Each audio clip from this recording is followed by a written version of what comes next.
Saudações aos queridos amigos e amigas do Grupo Espírita Mensageiros, do canal do YouTube, o meu fraternal abraço, desejando que a paz, desejando que o amor, que a alegria e a sabedoria de Jesus faça-se presente em nossos corações, em nossos lares, junto dos nossos familiares, hoje, amanhã e sempre.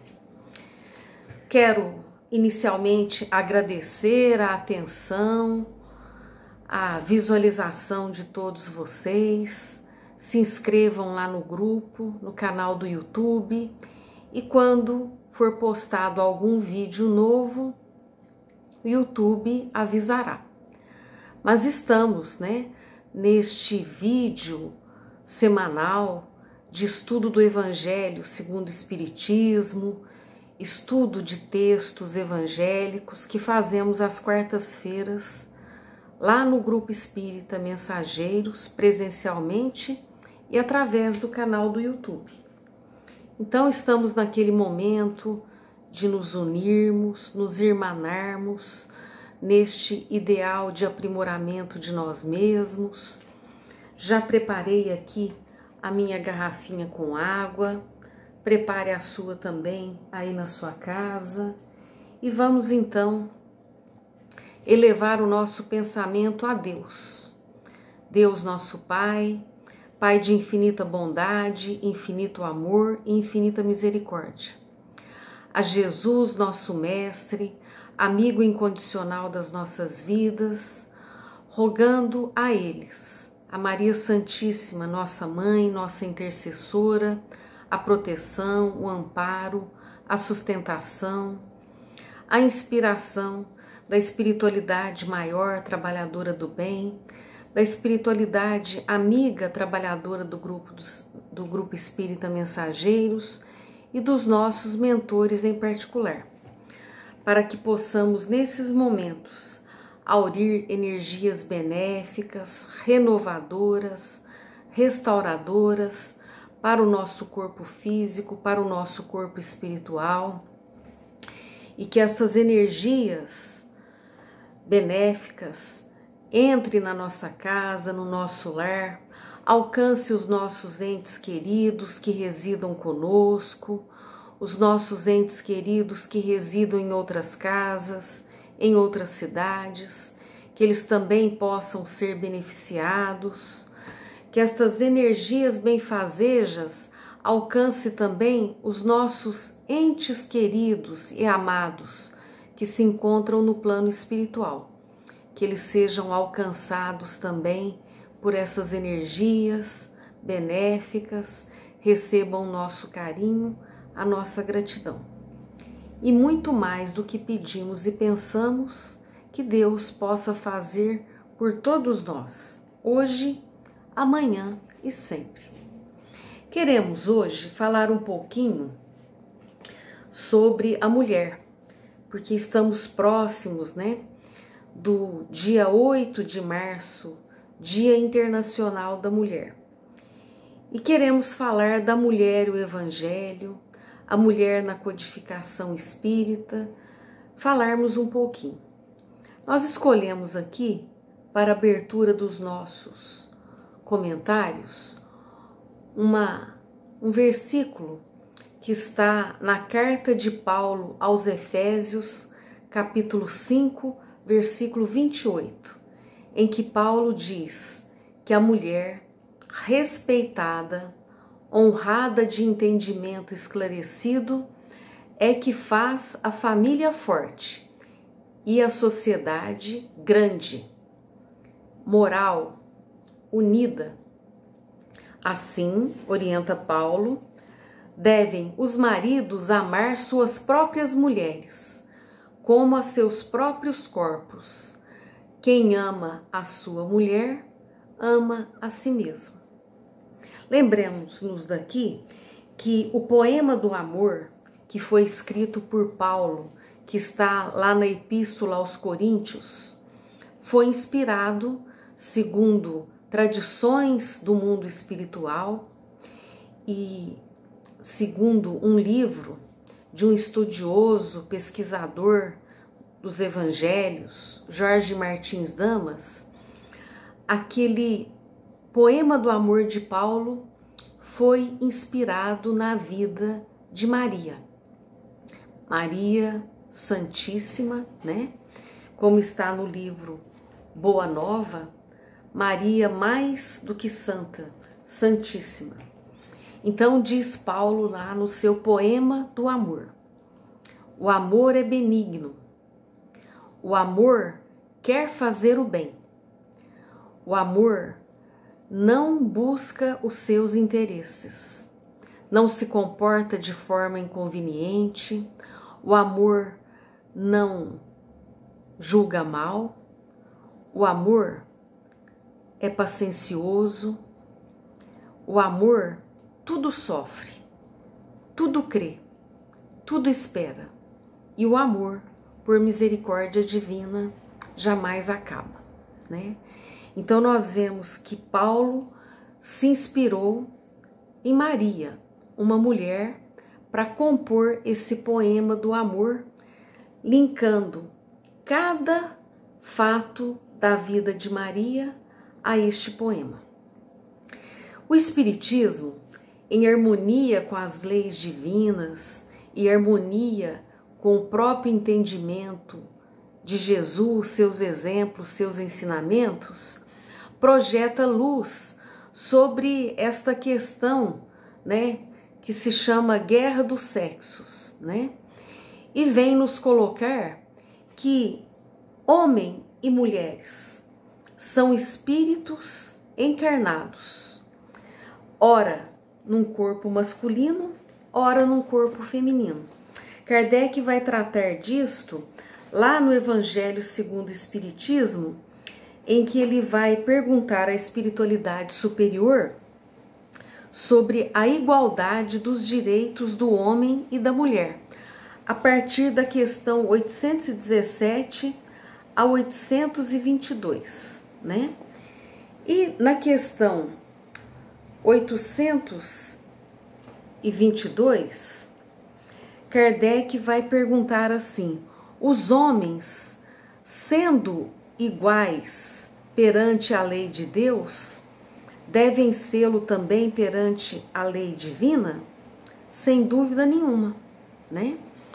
E vai dizer que homem e mulheres, a espiritualidade superior vai nos dizer que homens e mulheres têm direitos iguais, têm a mesma importância perante Deus e, logicamente, funções diferentes, né? Nós lembramos aqui que na metáfora bíblica, né, o simbolismo bíblico, lá tem que Deus criou o homem primeiro, né? Mas isso é um entendimento de uns, porque lendo lá o Evangelho bíblico, nós temos que Deus criou o espírito primeiro, e depois no versículo seguinte, macho e fêmea os criou e deu-lhes sopro de vida. Então, se foca muito, né, que o homem foi criado primeiro e a mulher foi tirada da costela de Adão, né, querendo com isso, digamos assim, diminuir o valor da mulher. Mas o Espiritismo lança luz sobre esse entendimento, né? Tanto Adão quanto Eva têm a mesma origem. São espíritos criados por Deus, né? E nós vamos ver aqui numa maravilhosa lição que está no capítulo 22 do livro A Boa Nova, numa reportagem que Humberto de Campos traz para o nosso entendimento, as próprias falas de Jesus a Simão Pedro sobre a mulher, né? Vamos lembrar aqui também um pouquinho que Kardec, né, casou-se, foi casado com uma mulher Amélie Boudet, à época uma mulher mais velha do que Kardec, 9 anos, que era uma mulher culta, uma mulher intelectualizada, que inclusive, segundo as bibliografias, ela escrevera um livro e ela foi parceira ali de Kardec.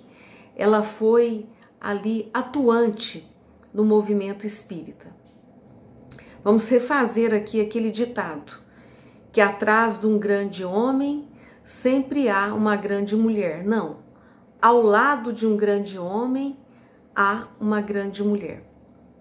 Lembremos-nos aqui da vida de Francisco Cândido Xavier, que nos deixou um legado incomensurável de obras para ampliação do nosso entendimento acerca das leis espirituais, acerca dos preceitos encontrados no Livro dos Espíritos, acerca da imortalidade da alma, das relações entre espíritos encarnados e desencarnados. Foi marcante na vida do Chico a sua mãe. Inclusive, depois que ela desencarna, ela continua amparando Chico Xavier espiritualmente, apresentando-se para ele através da mediunidade que dele despontou em tenra idade, conversando com ele, né?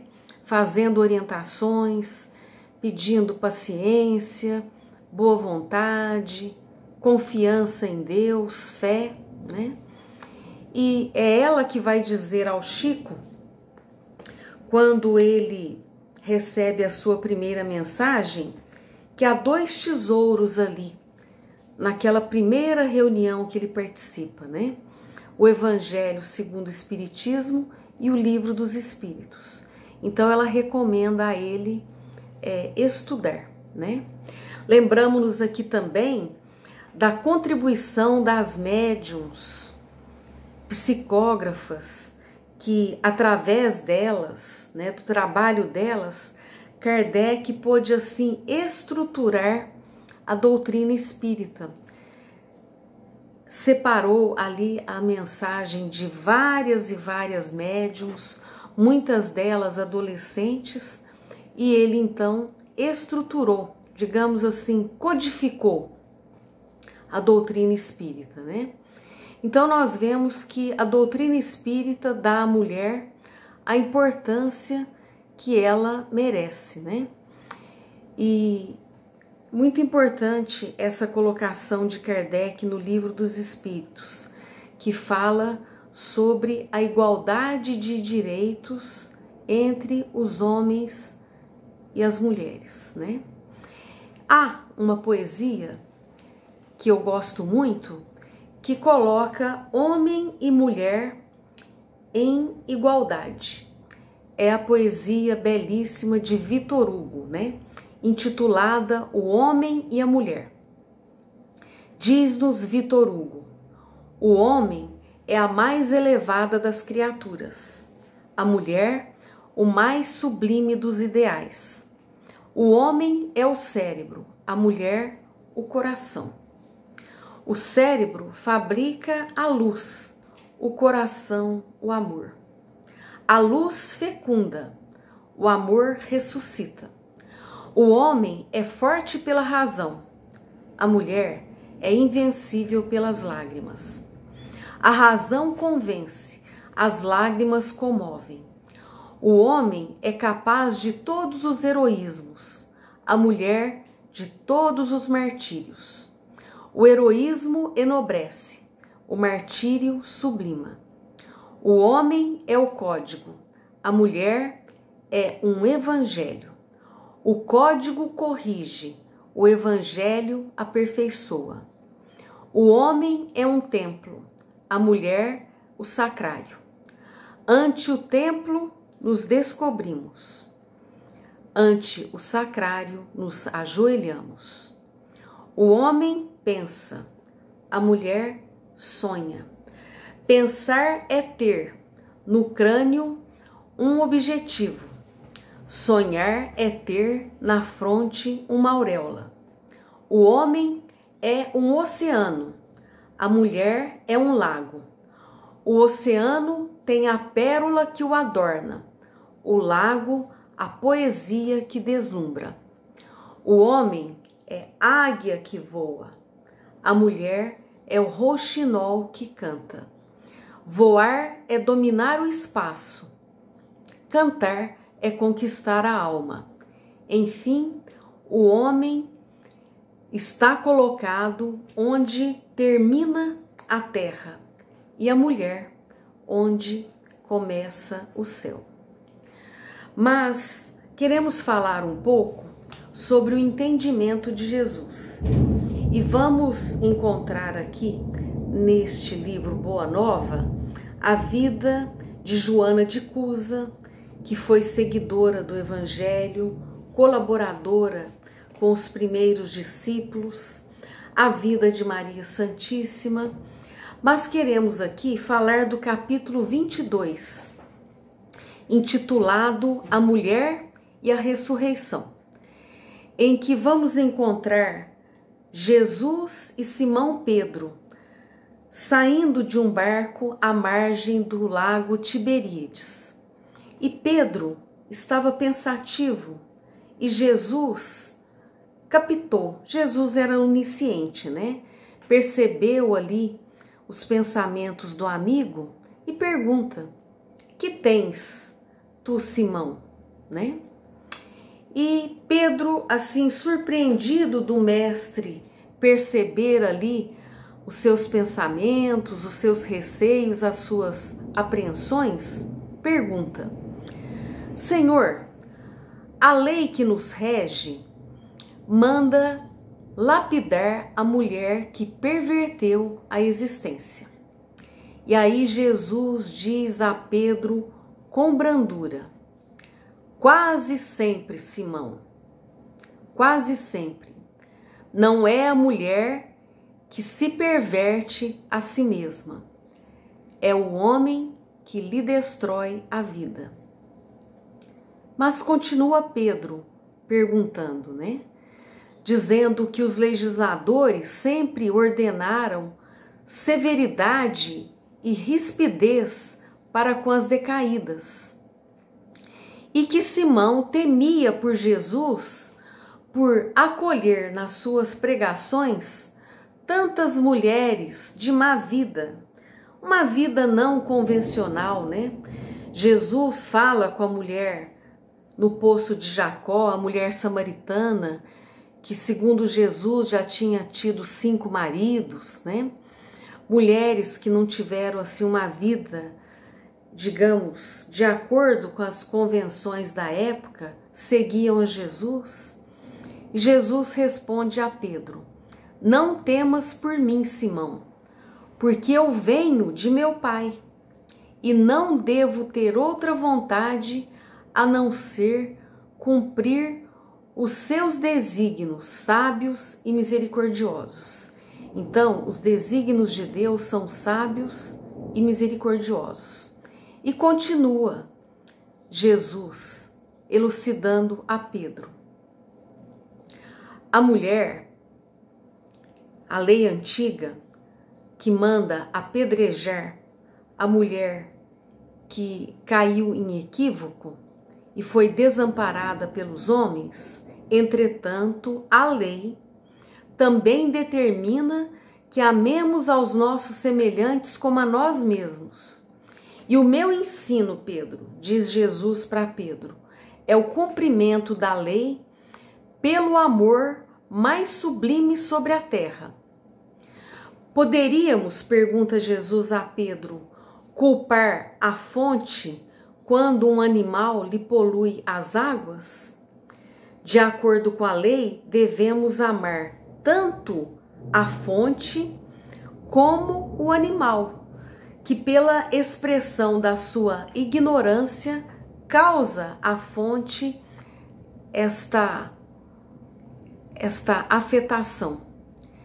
E Jesus vai dizer: o homem é sempre fraco e a mulher sempre sofredora. Simão Pedro fica pensativo e Jesus continua. O Cristo continua. A mulher e o homem são iguais perante Deus. As tarefas de ambos se equilibram no caminho da vida, completando-se perfeitamente, para que haja em todas as ocasiões o mais santo respeito mútuo. Precisamos considerar, todavia, que a mulher recebeu a sagrada missão da vida. Olha o que diz Jesus. Precisamos considerar, todavia, que a mulher recebeu a sagrada missão da vida, tendo avançado mais do que o seu companheiro na estrada do sentimento. Na estrada do sentimento. Está por isto, por ter avançado mais na estrada do sentimento, mais perto de Deus. E muitas vezes Deus lhe toma o coração por instrumento de suas mensagens, cheias de sabedoria e de misericórdia.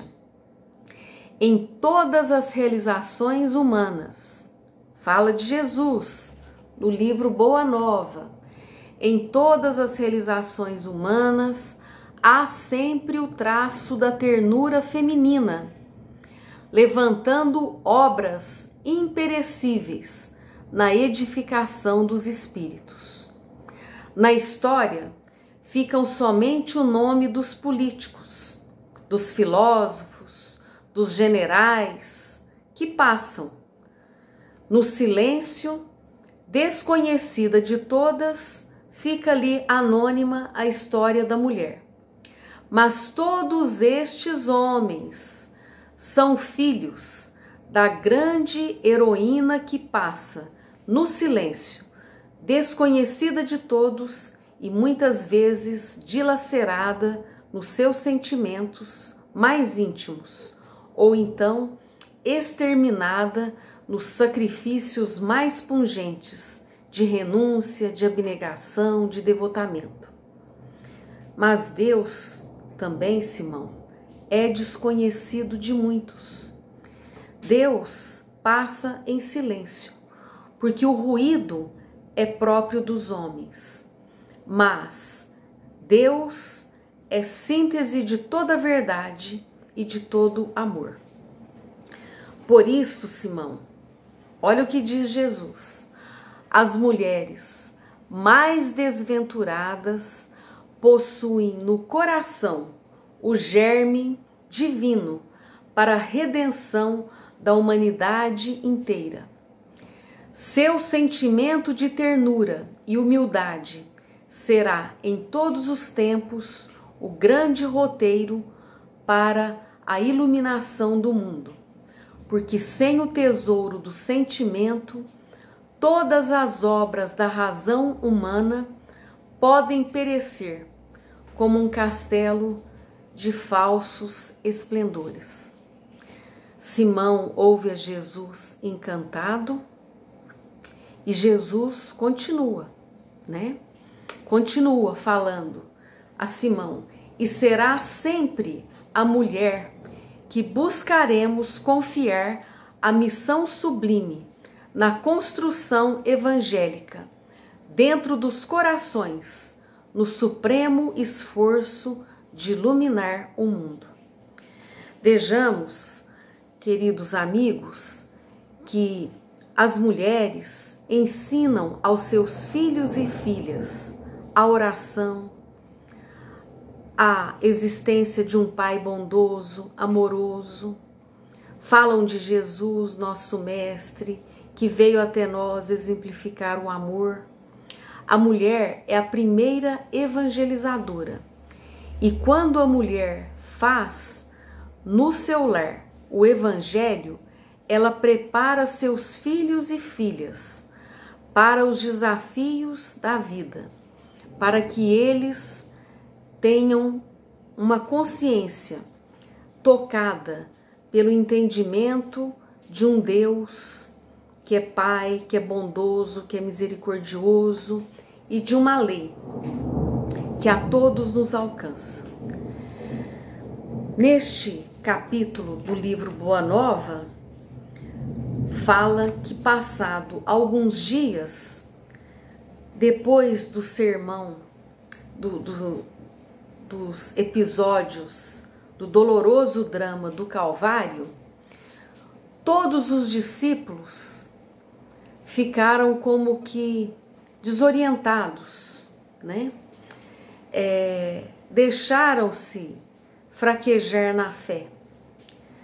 Mas o barco da fé não sossobrou inteiramente, porque dentre aqueles que estiveram com Jesus, ficou Maria Santíssima ali a consolar, a amparar os discípulos.